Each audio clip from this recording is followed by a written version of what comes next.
3 minutit lisaaega, palun. Aitäh. Head kolleegid siin saalis, kõik, kes meid vaatavad. No vot, siin me nüüd oleme, siis arutame täna järjekordset mootorsõidukimaksu ja registreerimismaksu kehtetuks tunnistamist. Ja ega siin ei ole näha eriti neid selle maksu arhitekte. Üks julge siin vahepeal tuli välja sotsidest. Eks me näha ole, kas hakatakse varsti musta valgeks rääkima siin pärast mind, miks see maks hea on. Aga siia tulles ma mõtlesin, et millest ma täna räägin. Ma olen siin puldis automaksuga käinud päris mitmeid kordi ja rääkinud neid asju. Ma võtsin täna välja oma varasemad kõned, mis selle automaksu menetluse juures sai juba räägitud, ja vaatasin neid punkte, mida kõike sai välja toodud. Ja EKRE oli sellele maksule vastu, kui me seda hääletasime. Me tegime komisjonis ettepanekuid, mis välistasid selle automaksu kehtima hakkamise. Me oleme õiguskantsleri poole pöördunud, mille peale õiguskantsler siia tuli, ja arutasime teemat, mis saab varastatud ja hävinud autodest.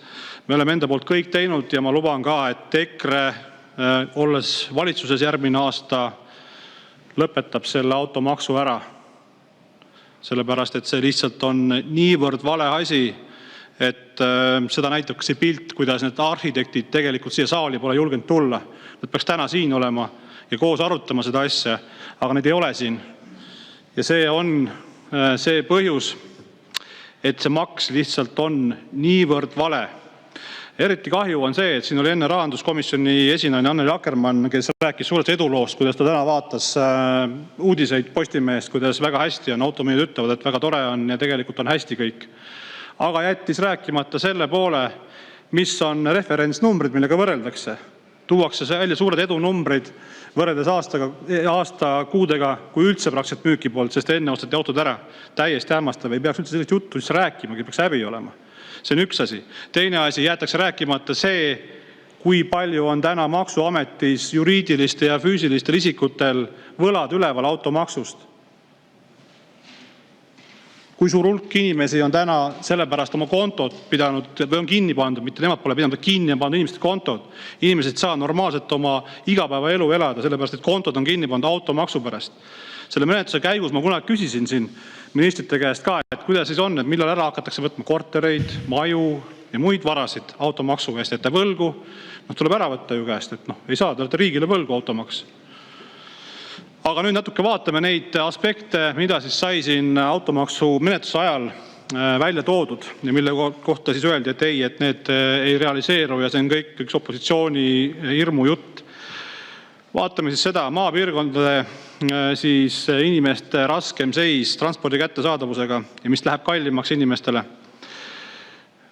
Ja öeldi, et ei ole probleemi, Rahandusministeeriumi ametnikud ja ilmselt ka minister ei näinud probleemi transpordi kättesaadavuses, kas ta on Tallinna kesklinn või maapiirkond, seda ühes komisjonis selgelt vastati ja ma olen seda siin mitu korda ka tsiteerinud siin puldis.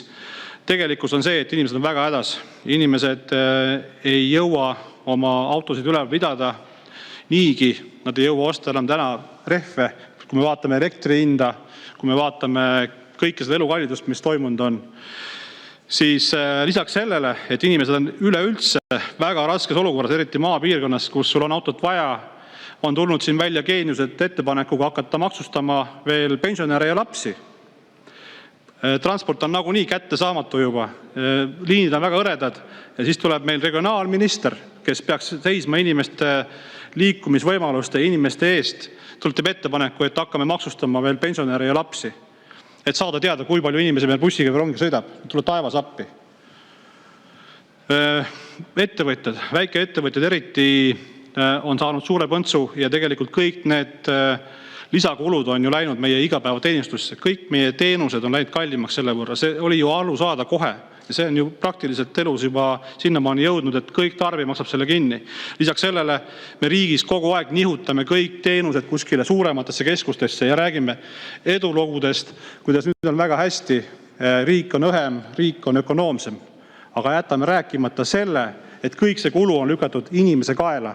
Inimene peab hakkama käima, sõitma suuremaid vahemaid, kas arsti juurde, mõne muu teenuse kätte saamiseks. Jälle kulu pannakse inimesele. Ja kinni maksame selle tarbijatena me kõik. Maksutulud, mis vähenevad. Siin rebiti särki ja räägiti, kuidas ei, et võib-olla natuke alguses väheneb, aga tegelikult on see ikka tohutu suur tuluprojekt.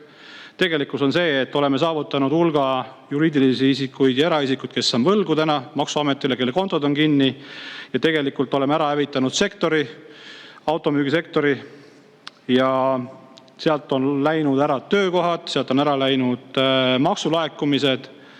Ja mis me saanud oleme ühe ebaadekvaatse ja ebausaldusväärse maksukeskkonna ja oleme saavutanud selle, et inimesed ei usalda oma riigijuhte enam absoluutselt kopikeestki.